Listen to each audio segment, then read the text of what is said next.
வணக்கம் ஃப்ரெண்ட்ஸ். சிறுகடிக்க ஆசை சீரியல்ல இன்னும் எபிசோட்ல என்ன நடக்குதுன்னு பார்க்கலாம் வாங்க. விஜயா சாமியார் கிட்ட போய் கயிறு மந்திரிச்சிட்டு வந்து வச்சிருப்பாங்க சாமி கிட்ட. அதை எடுத்து முத்து அண்ணாமலை கையில கட்டி விட்டுறாரு. விஜயா அவர்கிட்ட இருந்து அதை புடுங்க போக அதை விடமாட்டேங்கிறாரு முத்து. கடைசியா டென்ஷன் ஆகுற விஜயா வேற வழி இல்லாம அது மனோஜுக்குடான்னுறாங்க.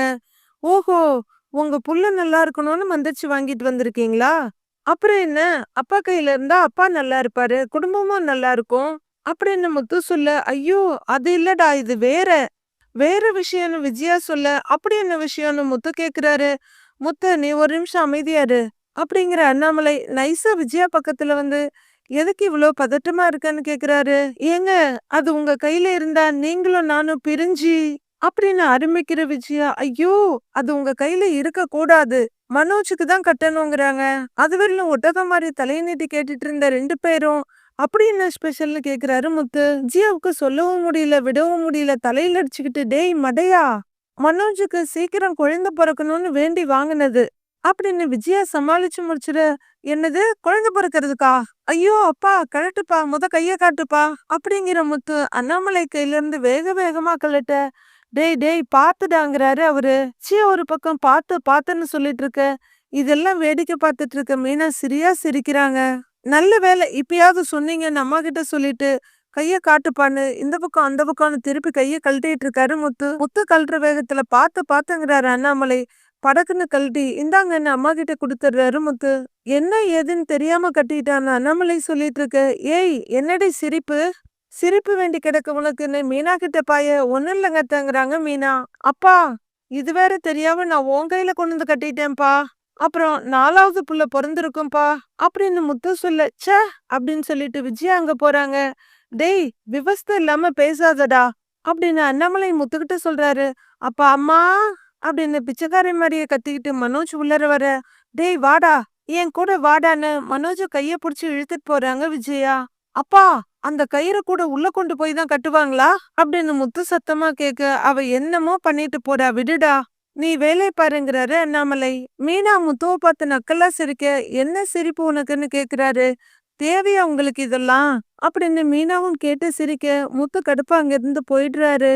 உள்ளர வர்ற மனோஜ் என்னமா விஷயம்னு கேட்க, டேய் நான் ஒரு கோவிலுக்கு போயிருந்தேன், அங்க உனக்காக வேண்டிக்கிட்டு இந்த தாயத்தை வாங்கிட்டு வந்தேன், இத நீ கையில கட்டிக்கோன்னு விஜயா சொல்ல, எதுக்குமா இதெல்லாங்கிறாரு மனோஜ். டேய் நீ இந்த கயிறை கட்டிட்டினா உனக்கு எந்த நோய் நொடியும் வராம ஆரோக்கியமா இருப்ப, அதுக்குதான் மந்திரிச்சு வாங்கிட்டு வந்தேன் அப்படின்னு விஜயா சொல்ல, லெஃப்ட் ஹேண்ட்ல ஷர்ட்டை கொஞ்சம் மேலே ஏத்திட்டு, இந்தாங்க நீங்களே கட்டுங்கிறாரு மனோஜ் சலிப்பா. ஆஹா, இது கண்ணில படுற மாதிரி கட்டக்கூடாது, அதுவே கண் திருஷ்டி ஆயிடுங்கிறாங்க விஜயா. வேற எப்படி கட்டுறது அப்படின்னு மனோஜ் கேட்க, முட்டிக்கு மேல கையில கட்டணும், நீ சட்டையை கழட்டுங்கிறாங்க விஜயா. என்னம்மா நீங்க அப்படின்னு மனோஜ் தயங்க, டேய் கழட்டுடா அப்படின்னு விஜயா சொல்ல, மனோஜ் சட்டையை கழட்டிடுன்னு அவரோட லெஃப்ட் ஹேண்ட்ல கட்டி விடுறாங்க. டேய் மனோஜ் இங்க பாரு, இது எப்பவுமே உன் கையிலேயே இருக்கணும், கழட்டக்கூடாது சரியா அப்படின்னு சொல்லிக்கிட்டு இடது கையில முட்டிக்காய்க்கு மேல கட்டி விடுறாங்க. சீக்கிரமே உன்னை பிடிச்ச கெட்ட நேரம் போயிடும்னு விஜயா சொல்ல, ஈ அப்படின்னு சிரிக்கிறாரு மனோஜ். உனக்கு நல்லதுதான் வரும், தைரியமா இருன்னு தட்டி கொடுத்துட்டு விஜயா வெளியே போறாங்க. அவங்க கதவை திறந்துட்டு வெளியே போக சரியா ரோஹிணி உள்ளர வர்றாங்க. மனோஜ் நீ எப்ப வந்தன்னு கேட்க, இப்பதாங்கிறாரு மனோஜ். மனோஜ் இங்க பாருன்னு சொல்ல, என்னங்கிறாரு அவரு திரும்பி. தாயத்துங்கிறாங்க, இப்பதான் அம்மா வந்து என் கையில கட்டிட்டு போறாங்க அப்படிங்கிற மனோஜ் போட ஆரம்பிச்சு சட்டையை கழட்டி காமிக்கிறாரு. பாக்குற ரோஹிணி ஓஹோ அப்படின்னு மனசுக்குள்ள நினைச்சுக்கிட்டு, சரி அது இருக்கட்டும், இது நான் உனக்காக ஸ்பெஷலா வேண்டிக்கிட்டு வாங்கினேன், இது உன் கையில கட்டினா பிசினஸ்ல சீக்கிரமா பெரிய ஆளா வருவ, இத கையில கட்டிக்கோன்னு நீட்டுறாங்க. அம்மா வேற இந்த கையில கட்டி விட்டுருக்காங்களே அப்படின்னு மனோஜ் சொல்ல, அதான் இந்த கை இருக்குல்ல அப்படின்னு ரைட் ஹேண்ட்ல அதே பொசிஷன்ல கட்டுறாங்க ரோஹிணி. என்ன நீ இதே மாதிரி கட்டுற அப்படின்னு மனோஜ் கேட்க, இது யார் கண்ணுக்கும் தெரியாம இருக்கணும், அப்புறம் உன் கையில இப்படி ஒரு தாயத்தை கட்டியிருக்கேன்னு யார்கிட்டையும் சொல்லாத, அப்பதான் இதுக்கு ஒரு பவர் இருக்கும் அப்படின்னு ரோஹிணி சொல்ல, இன்னைக்கு உனக்கும் அம்மாவுக்கும் என்ன ஆச்சுன்னே தெரியல, ரெண்டு பக்கமும் ரெண்டு கயிறை கட்டி விட்டுருக்கீங்க, சரி நான் குளிக்க போறேன் அப்படின்னு மனோஜ் உள்ளர போக ரோஹிணி சந்தோஷமா சிரிச்சிட்டு நிக்கிறாங்க. முத்து கட்டிலே உட்கார்ந்துருக்க, ஏங்க என்னங்க நீங்க இன்னும் குளிக்க போகலையா அப்படின்னு மீனா கைய தொளிச்சுட்டு வந்து நின்னு கேக்க, இல்ல மீனா ஏதோ தப்பா இருக்குங்கிறாரு முத்து. என்ன தப்பா இருக்குன்னு மீனா கேக்க, அம்மா சொன்னதுல ஏதோ தப்பா இருக்குல்ல அப்படின்னு முத்து மறுபடியும் யோசிக்கிறாரு. என்ன சொன்னாங்கன்னு மீனா கேக்க, மத்த நேரத்துல எல்லாம் புத்திசாலி மாதிரி யோசிக்கிறீல்ல, இது தெரியாதா உனக்கு அப்படின்னு முத்து கடுப்படிக்க, மீனாவும் கொஞ்சம் கடுப்பா முதல்ல விஷயத்த சொல்லுங்கங்கிறாங்க. அம்மா என்ன சொன்னாங்க, மனோஜுக்கு குழந்தை பிறக்க வேண்டியதா இந்த தாயத்தை வாங்கிட்டு வந்தேன்னு சொன்னாங்கல்ல அப்படின்னு முத்து கேக்க, ஆமா அதுக்கு என்ன இப்போங்கிறாங்க மீனா. என்ன மீனா நீ, அம்மா ஏற்கனவே பார்லர் அம்மா மேல காண்டுல இருக்காங்க, சரியா பேசுறது கூட கிடையாது, மனோஜையும் பார்லர் அம்மா கிட்ட பேச விடுறது இல்ல, அப்புறம் எப்படி அவங்களுக்குள்ள குழந்தை பிறக்கணும்னு தாயத்தை வாங்கிட்டு வர்றாங்க அப்படின்னு முத்து கேக்க, ஆமா இல்லங்க அப்படின்னு மீனா சொல்றாங்க. ஆமாவா இல்லையா அப்படின்னு முத்து கேக்க, ஆமா ஆமா நீங்க சொன்னதெல்லாம் சரிதான், ரோஹிணிய அவங்க புருஷன் பக்கத்திலேயே அத்தை அண்ட விட மாட்டேங்கிறாங்க, அப்புறம் எப்படி அவங்களுக்கு குழந்தை பிறக்கணும்னு நினைக்கிறாங்க அப்படின்னு மீனா கேக்க, அதுதான் என்னோட டவுட் அப்படின்னு முத்து சொல்ல, இன்னும் கொஞ்சம் பக்கமா வந்து சம்திங் ஃபிஷி அப்படின்னு மீனா சொல்ல, ஆமா ஆமா ஏதோ ஃபிஷியா தான் இருக்கு, சரி நான் போய் குளிச்சுட்டு வரேன் அப்படின்னு முத்து கிளம்ப மீனா யோசிச்சுட்டு நிக்கிறாங்க. காலையில பொழுது வெடியுது. முருகன் முத்துவ வண்டியில கூட்டிட்டு வந்து ஒரு இடத்துல நிறுத்திட்டு, அண்ணே இந்த இடத்துல தானே பிளாட்ல வாங்க போறேன் அப்படின்னு சொல்ல, டேய் நல்ல ஏரியா தான்டா, உனக்கு தேவையான எல்லா வசதியும் பக்கத்துலயே இருக்கும்னு முத்து சொல்ல, ஆமாண்ணே எனக்கும் ஆபீஸ் பக்கம்தான், அதனாலதான் இங்கேயே பார்த்தேங்கிறாரு முருகன். ஒரு வீட்டுக்குள்ள கூட்டிட்டு வந்து, அண்ணே இதுதானே நான் வாங்க போற பிளாட் வீடு அப்படின்னு கதவை திறந்துட்டு முருகன் காட்ட, பார்த்துட்டு பார்த்தா புதுசு மாதிரி தான்டா இருக்கு, நல்லாதான் இருக்கு, எத்தனை வருஷம் ஆச்சுங்கிறாரு முத்து. 5 வருஷம் இருக்குன்னு சொல்றாங்கண்ணே அப்படின்னு முருகன் சொல்ல, அப்புறம் என்னடா ஸ்ட்ராங்கா தான் இருக்கும், என்ன விலை சொல்றாங்க அப்படின்னு முத்து கேட்க, 45 லட்சம் சொல்றாங்கன்னா இப்ப 25 லட்சம் அட்வான்ஸ் கொடுக்கணும் அப்படின்னு முருகன் சொல்ல, 25 லட்சமா கையில இருக்கா அப்படின்னு முத்து மெதுவா கேக்குறாரு. சேர்த்து வச்சிருக்கேன் கொஞ்சம், அப்புறம் கொஞ்சம் லோன் போட ட்ரை பண்றேன்னு, கிடைச்சிருந்தேங்கிறாரு முருகன். நல்ல விஷயம் தான்டா அப்படிங்கிற முத்து ஒரு ரூம்குள்ள வந்து ரூம் எல்லாம் பார்த்துட்டு அங்க இருக்க பால்கனிய பார்த்துட்டு, டேய் முருகா வெளிச்சம் காத்தெல்லாம் நல்லா வரும் போல இருக்குடா அப்படின்னு சொல்லிக்கிட்டே வெளியே வந்து இன்னொரு பக்கம் இது கிச்சனான்னு கேட்டு அங்க போய் பாக்குறாரு. நல்லா இருக்குடா முருகான் பாத்துக்கிட்டே வர்றவரு முருகன் கிட்ட வந்து, டேய் முருகா உன் வயசுல எல்லாம் வீடு வாங்கணும் கார் வாங்கணும்னு எல்லாம் எனக்கு தோணுனதே கிடையாதுடா அப்படின்னு முத்து சொல்ல, அண்ணே நீங்க தான் 2 கார் வச்சிருக்கீங்கல்லன்னு முருகன் சொல்றாரு. டேய் அது வசதிக்கு வாங்கினது இல்லடா, பொழப்புக்கு வாங்கினது, ஓ அளவுக்கு எனக்கு பொறுப்பு இருந்தது இல்லைன்னு சொல்ல வர்றேன்.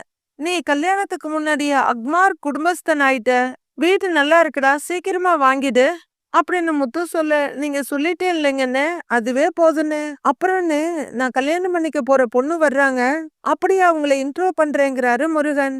வரட்டும் வரட்டும் சும்மா பாக்கலாவான்னு முத்து கூட்டிட்டு இருக்காரு. அப்போ அதே இடத்துல மீனாவோட வண்டி வந்து நிக்குது. அடுத்த செகண்டே வித்யா வந்து நின்னு வாங்க மீனாங்கிறாங்க. வித்யா வண்டியை நிறுத்திட்டு கீழே இறங்க, இப்பதான் நீங்களும் வர்றீங்களான்னு கேக்குறாங்க மீனா.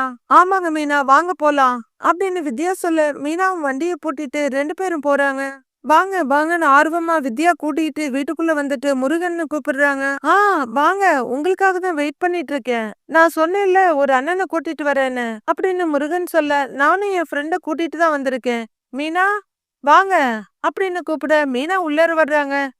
வாங்க அப்படின்னுட்டே கும்பிடு போட்டு வெளியே வர்ற முத்து அப்படியே பாதியிலேயே திகைச்சு போய் நிறுத்திடுறாரு. அண்ணே இவங்கள தானே கல்யாணம் பண்ணிக்க போறேன் அப்படின்னு முருகன் சொல்லிட்டு இருக்க, வித்யா முத்துவை பார்த்து திகைச்சு நிக்கிறாங்க. மீனா இவங்க 3 பேரையும் பார்த்து திகைச்சு நிக்கிறாங்க. நீயான்னு முத்து கேட்க, நீங்களான்னு வித்யா கேக்குறாங்க.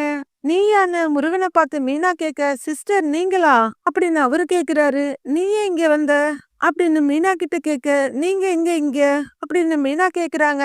டேய் முருகா இந்த பொண்ணையா கல்யாணம் பண்ணிக்க போற அப்படின்னு முத்து கேட்க, ஆமான்னுங்கிறாரு அவரு. வித்யா இவரையா லவ் பண்றீங்க அப்படின்னு மீனா கேட்க, ஆமா மீனாங்கிறாங்க வித்யா. மீனா வெறுப்பா முகத்தை திருப்பிக்கிறாங்க. வித்யாவும் முருகனும் கொஞ்சம் தள்ளி வர்றாங்க. மீனா சிஸ்டர் உங்களுக்கு தெரியுமான்னு முருகன் கேட்க, தெரியுங்க, இவங்க தான் நம்ம லவ்வுக்கு ஐடியாவே கொடுத்தாங்க அப்படின்னு வித்யா சொல்ல, அப்படியாங்கிறாரு முருகன். வித்யா அப்படின்னு தலையாட்ட முருகனை பேசாம நிக்கிறாரு. முத்து உங்களுக்கு எப்படிங்க தெரியும் அப்படின்னு வித்யா கேட்க, அவர் தான் எனக்கு ஐடியா கொடுத்தாரு அப்படின்னு முருகன் சொல்ல, இவரா அப்படின்னு சர்ப்ரைஸா கேக்குறாங்க வித்யா. டேய் முருகா இந்த பொண்ணையா கல்யாணம் பண்ணிக்க போற, இது சரியான கேடிடா அப்படின்னு முத்து சொல்லிட்டு இருக்க. ஏங்க என்ன சொல்லிட்டு இருக்கீங்கன்னு முத்துவோட வாயை பொத்துறாங்க மீனா. கைய தட்டி விட்டுட்டு, மீனா விடு, முருகன் ரொம்ப நல்ல பையன், நீ நல்ல ஆள்கிட்ட மாட்டின போடா அப்படின்னு முத்து சொல்ல முருகன் பயந்து போய் என்னன்னு பக்கத்துல வர்றாரு.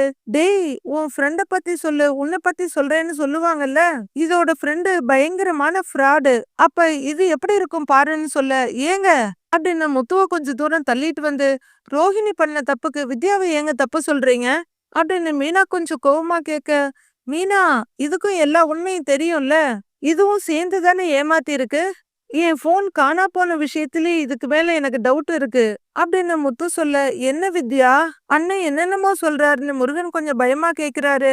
இல்ல, அது வந்துன்னு வித்யா இழுத்துட்டு இருக்க. டேய் முருகா, நீ ஒரு அப்பாவிடா, இது உன்னை சாப்பிட்டு ஏப்பம் விட்டுரும் அப்படின்னு முத்து வேகமா சொல்ல, ஏங்க சும்மா ஏதாவது சொல்லிக்கிட்டு இருக்காதீங்க, வித்யா நல்ல பொண்ணுதான், ஏன் இவர் மட்டும் என்ன ஒழுங்கா அப்படின்னு மீனா கேட்க, ஏன் அவனுக்கு என்ன அப்படின்னு முத்து கேக்குறாரு. என்ன ஃபாலோ பண்ணிட்டு ஒருத்தர் வந்தாருன்னு சொன்னேன் இல்லைங்க, அது இவர்தான் வித்யா, என் வீட்டுக்கே வந்து கல்யாணம் ஆன என்ன பொண்ணு கேட்டாரு அப்படின்னு மீனா தேவையில்லாம சொல்ல, முருக்ஸ் என்ன இது அப்படின்னு வித்யா முருகனை பார்த்து கோவமா கேக்குறாங்க. அது வந்து இல்லங்க, அது அப்படின்னு முருகன் தடுமாறிட்டு இருக்க, அது இவளுக்கு கல்யாணம் ஆயிடுச்சுன்னு தெரியாம தான் வந்தான், இவன் நல்ல பையன்தாங்கிறாரு முத்து, அதே மாதிரி வித்யாவும் நல்ல பொண்ணுதான் அப்படின்னு மீனாவும் கோவமா சொல்லிட்டு இருக்க. இருங்க இருங்க இருங்க, நீங்க 2 பேரும் எதுக்கு சண்டை போட்டுட்டு இருக்கீங்க அப்படின்னு வித்யா சொல்ல, அண்ணே இவங்க ரொம்ப நல்லவங்க, நீங்களும் சிஸ்டரும் தான் சேர்த்து வச்சீங்கன்னு தெரியும் போது ரொம்ப சந்தோஷமா இருக்குன்னுங்கிறாரு முருகன். அட போடா அப்படின்னு முத்து முகத்தை திருப்பிக்க, மீனா முருக்ஸ் ரொம்ப நல்லவர் தான், ஆனா லைஃப் எவ்வளவு விசித்திரமா இருக்கு பாருங்களேன், அங்க சுத்தி இங்க சுத்தி நீங்க 2 பேரும் தான் எங்களுக்கு ஐடியா கொடுத்துருக்கீங்க, அதுவும் ஒருத்தருக்கு ஒருத்தர் தெரியாமலேயே அப்படின்னு வித்யா சொல்ல, இதுதான் என் தெய்வ அனுகூலங்கிறதுங்கிறாரு முருகன். அப்படியே போட்டேன்னா பாரு, நீங்க 2 பேரும் லவ் பண்ணிட்டு தெய்வத்து மேல பழிய போடுவீங்களா அப்படின்னு முத்து கோவமா சொல்ல, அது இல்லன்னே, கடவுளோட ஆசீர்வாதம் இல்லாம இதெல்லாம் எப்படின்னே நடக்கும் அப்படின்னு முருகன் சொல்ல, சிரிக்கிற மீனா, ஏங்க அவங்க 2 பேர் மனசுக்கும் பிடிச்சிருக்கு, அப்புறம் என்ன அப்படின்னு கேட்க, தலைய ஒரு சிலிப்பு சிலிப்பிட்டு, எனக்கு என்ன, அவன் நல்லா இருந்தா சரி, அவ்வளவுதான், இந்தம்மா சவுண்ட் பார்ட்டி, பையன் ரொம்ப நல்ல பையன், அவனை கண்ணு அப்படின்னு முத்து சொல்லிட்டு இருக்க, என்ன கண் கலக்காம பாத்துக்கணுமா அப்படின்னு வித்யா கேட்க, அதை எந்த பொண்டாட்டி தான் பண்ண போறாங்க, புருஷனை அழ வச்சுதானே பழக்கம், அவனை நல்லா பாத்துக்கோ அவ்வளவுதாங்கிறாரு முத்து.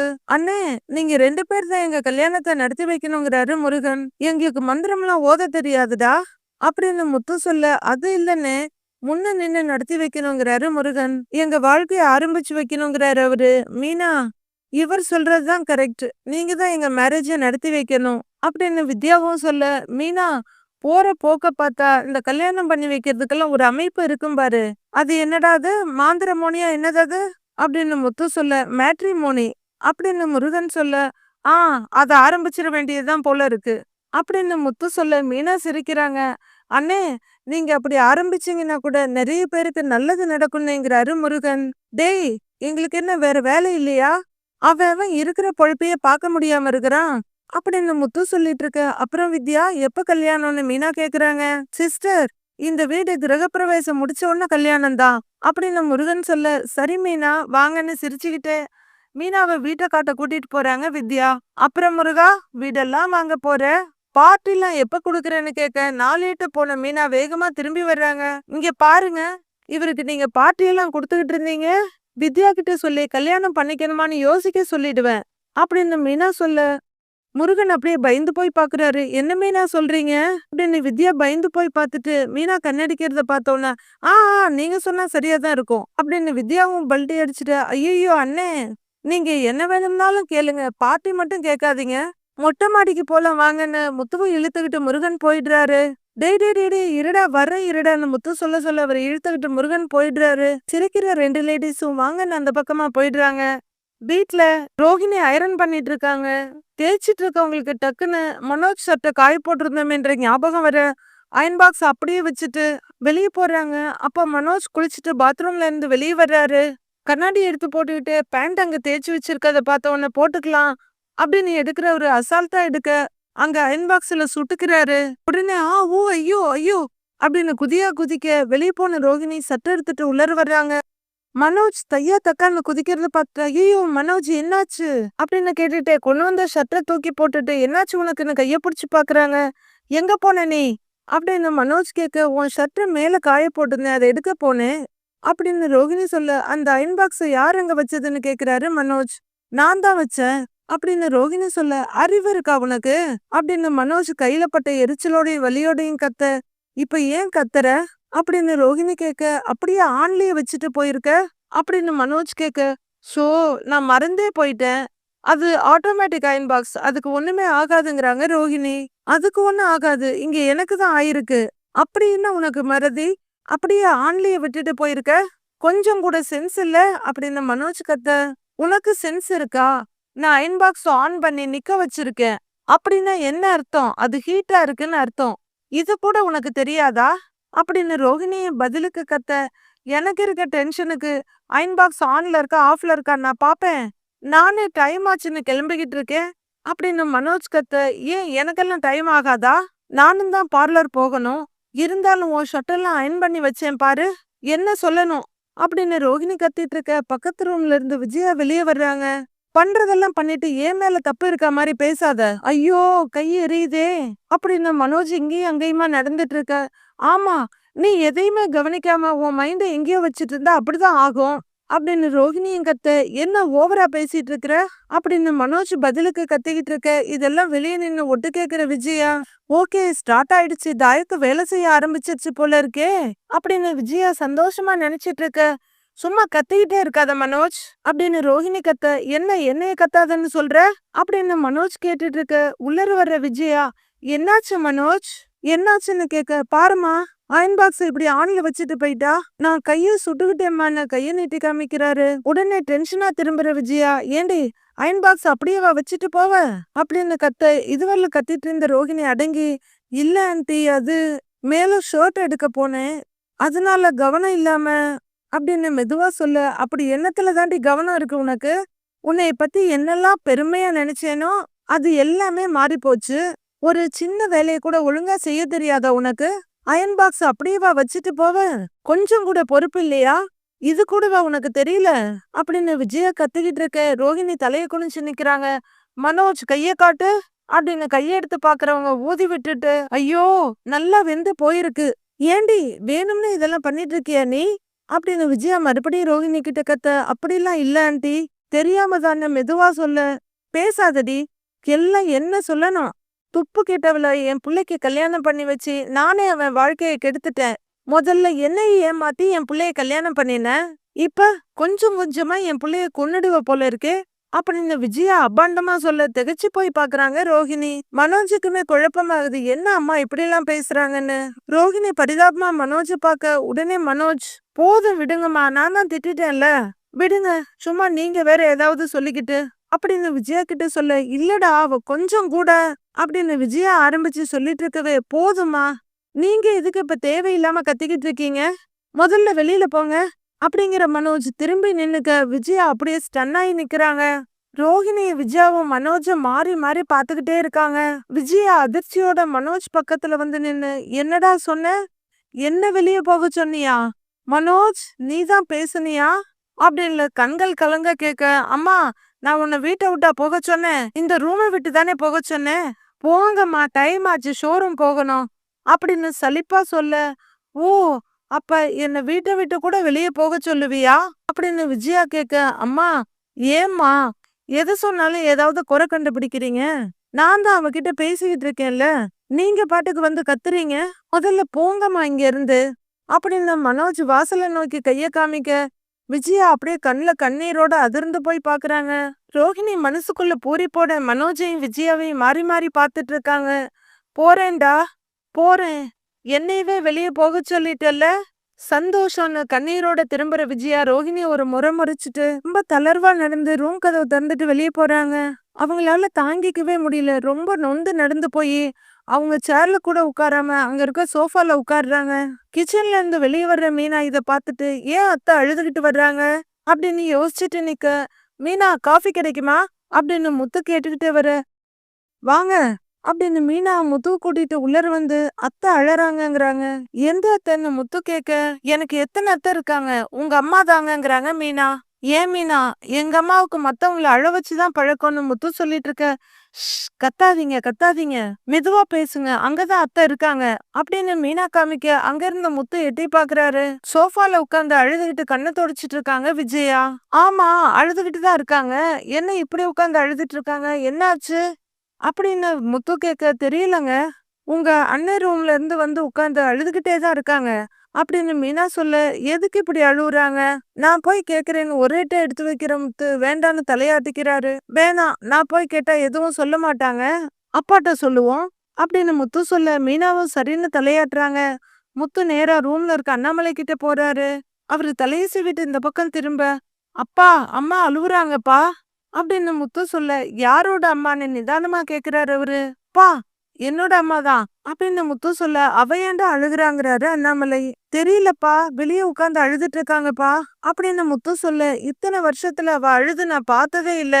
ஒண்ணு மனோஜ் வீட்டுக்கு கூட்டிட்டு வந்தப்ப அழுதா, அப்புறம் அவனுக்கு கண்ணுல அடிபட்டப்ப அழுதா, இன்னைக்கு என்னாச்சுங்கிறாரு அண்ணாமலை. தெரியலப்பா, வெளியில உட்கார்ந்து அழுதுட்டு இருக்காங்கப்பா, நீ கேளுப்பா அப்படின்னு முத்து சொல்ல, வான்னு கூட்டிட்டு போறாரு அண்ணாமலை. விஜயா தேம்பி தேம்பி அழுதுட்டு இருக்க, அழுகுறாங்க பாத்தியா அப்படின்னு முத்து சொல்ல, எதுக்கு உட்கார்ந்து அழுதுகிட்டு இருக்கா அப்படின்னு கேட்டுக்கிட்டே பக்கத்துல உட்கார்ந்து விஜயா ஏன் அங்க உட்கார்ந்து அழுதுட்டு இருக்க, கண்ணுல தூசி ஏதாவது விழுந்துருச்சா அப்படின்னு கேட்க, நான் அழுவுறது உங்களுக்கு கண்ணுல தூசி விழுந்த மாதிரி தெரியுதா, அதானே, எனக்கு நீ எந்த உணர்ச்சியுமே இல்ல பாருங்க, நான் சடந்தானேங்கிறாங்க விஜயா.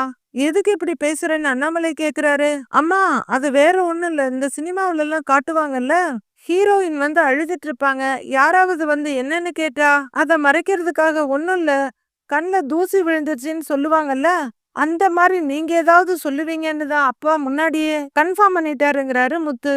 போதும், நான் அழுவுறது உங்களுக்கு கேலியா இருக்குல்ல அப்படின்னு விஜயா கேட்க, நீ உட்கார்ந்து அழுவுறேன்னு சொன்னா என்னால நம்ப முடியல, எதுக்கு அழுவுறேங்கிறாரு அண்ணாமலை. அத்தை, அழுவுற அளவுக்கு என்னாச்சு, உங்களை இப்படி பாக்குறதுக்கு சங்கடமா இருக்கு அப்படின்னு மீனா சொல்ல, அழுகைய நிறுத்திட்டு கோவமா முறைக்கிற விஜயா. சங்கடமா இருந்தா நீ ஒரு மூலையில உட்கார்ந்து அழு போ, சும்மா சொல்லாதடி, உனக்கு குளு குளுன்னு இருக்கும் அப்படின்னு அப்பவும் விஜயா அவங்களோட மெயின் ஒர்க்க கரெக்டா பாக்குறாங்க. ஏன் அப்படின்னு முத்து மீனாவை பார்த்து கேக்குறாரு. அப்போ ரவியும் ஸ்ருதியும் வெளியே வர்றாங்க.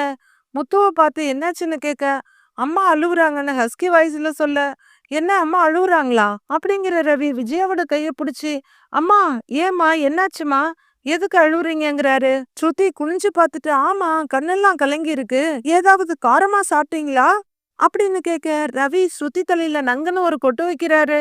விஜயா ரெண்டு பேரையும் பார்த்துட்டு இருக்க, டேய் ஆண்டி அழுது நான் பார்த்ததே இல்லைல்ல, அதனாலதான் கேட்டேன் அப்படின்னு ஸ்ருதி விளக்கம் கொடுக்குறாங்க. ஏமா அழுவுறீங்க அப்படின்னு ரவி கேட்க, ஒன்னும் இல்ல, எல்லாரும் போய் அவங்க அவங்க வேலையை பாருங்க அப்படின்னு விஜயா கத்த, எல்லாரும் திரு திருன்னு முழிக்கிறாங்க, என்ன சொல்றதுன்னு தெரியாம. நடு வீட்டுல இப்படி உட்கார்ந்து அழுதுகிட்டு இருக்க, என்னான்னு கேட்டா ஒன்னும் இல்லைன்னு சொல்ற அப்படின்னு அண்ணாமலை கேட்க, நான் ஒன்னும் சொல்லலைங்க விடுங்க அப்படிங்கிற விஜயா மறுபடியும் தேம்பி தேம்பி அழுதுட்டு இருக்க, சொல்லுங்கிறல்ல அப்படின்னு அண்ணாமலை கேட்க, அதை எப்படி சொல்றீங்க, எனக்கு மனசே கேட்கல அப்படின்னு விஜயா ரொம்பவே வருத்தமா சொல்லிட்டு இருக்கா. சரி, சொல்ல முடியலன்னா கையில பேப்பர்ல ஏதாவது எழுதி கொடுங்க அப்படின்னு சொல்ல, விஜயா அழுகிறத நிறுத்திட்டு முத்துவும் முறைக்கிறாங்க. ஏங்க, எல்லா நேரத்துலயும் விளையாடிட்டு இருக்காதீங்க, சும்மா இருங்க அப்படின்னு மீனா சொல்ல, முத்து தலையாட்டிட்டு திரும்பிக்கிறாரு. இப்படி நீ எதுவும் சொல்லாம அழுதுகிட்டு இருந்தா எங்களுக்கு என்னன்னு தெரியும், விஷயத்த சொல்லுன்னு அண்ணாமலை கேட்க, கண்ணை தொடச்சுக்கிட்டு, யார் மேல நாம பாசம் அதிகமா வைக்கிறோமோ அவங்கதான் நம்ம மனசை உடைச்சிடுறாங்க அப்படின்னு விஜயா சொல்ல, யாரு உன் மனசை உடைச்சா அப்படின்னு அண்ணாமலை கேட்க, அதிகமா பாசம் வைக்கிறவங்கன்னு சொல்றாங்கல்லப்பா, அதுலயே தெரியலையா, மனோஜ் தான் சொல்றாங்க, அவன் மேலதானே இவங்க அவ்வளவு பாசம் வச்சிருக்காங்க அப்படின்னு முத்து சொல்ல, அம்மா மனோஜ் என்னம்மா பண்ணா அப்படின்னு ரவி கேட்க, ரவியோட கைய புடிச்சுக்கிட்டு, என்னை பார்த்து என்ன வார்த்தை சொன்னான் தெரியுமா அப்படின்னு விஜயா தேம்பி தேம்பி அழ, என்ன சொன்னான்னு கேக்குறாரு அண்ணாமலை. என்ன வெளியில போன்னு சொன்னாங்க அப்படின்னு விஜயா சொல்ல, இதுக்குதான் இத்தனை அலப்பறையான்ற மாதிரி மீனா முத்துவை பார்க்க, முத்து மீனாவை பாக்குறாரு. வெளியில போ சொன்னானா, உன்னையா அப்படின்னு அண்ணாமலை கொஞ்சம் அதிர்ச்சியா கேட்க, அப்பா அம்மா அழுவுறதே ஒரு பெரிய ஆச்சரியம், இதுல அவ அம்மாவை பார்த்து வெளியே போங்கன்னு சொல்லியிருக்கானா, இது அதை விட பெரிய ஆச்சரியமா இருக்குப்பா அப்படின்னு முத்துவும் சொல்றாரு. அம்மா நிஜமா மனோஜாமா அப்படி சொன்னா அப்படின்னு ரவி கேட்க, ஆமாண்டா, ரூமை விட்டு வெளியில போன்னு கோவமா கத்திட்டான், எனக்கு மனசே கேட்கல அப்படின்னு அழுதுட்டு இருக்க எல்லாருமே திகைச்சு போய் விஜயாவை பாத்துக்கிட்டு இருக்காங்க. விஜயாவும் பார்வதியும் காஃபி குடிச்சிட்டு இருக்க அங்க கோவமா வர்ற சிந்தாமணி, உங்க பையன் இன்கம் டாக்ஸ் ஆபீசர்னு பொய் சொல்லி எங்க வீட்டுக்கு வந்து பணத்தை எடுத்துட்டு போயிட்டாருன்னு சொல்றாங்க. அந்த பூக்கட்டுறவ பணத்தை நீங்க ஆளை வச்சு திருடுனீங்க. புருஷன் பொண்டாட்டி பணம் போச்சுன்னா பாத்துக்கிட்டு சும்மா இருப்பானா அப்படின்னு விஜயா கத்த, என்ன மாஸ்டர் நீங்களா இப்படி பேசுறீங்கன்னு அதிர்ச்சியா சிந்தாமணி கேக்குறாங்க. அது வேறங்க, அதுக்காக அவ கைய அடிபடுற அளவுக்கு பண்ணுவீங்களா? இந்த மாதிரி ரவுடித்தனத்தெல்லாம் என்னால பாத்துட்டு இருக்க முடியாது. போதும், இனிமே நீங்க இங்க டான்ஸ் கத்துக்கெல்லாம் வர வேண்டாம் அப்படின்னு விஜயா சிந்தாமணிகிட்ட கத்திட்டு இருக்காங்க. இதுதான் நாளைய ப்ரோமோ ஃப்ரெண்ட்ஸ். விஜயாவுக்குள்ள ஏகப்பட்ட மாற்றங்கள் நடக்குது. அவங்களுக்குள்ள ஏதாவது ஆவிய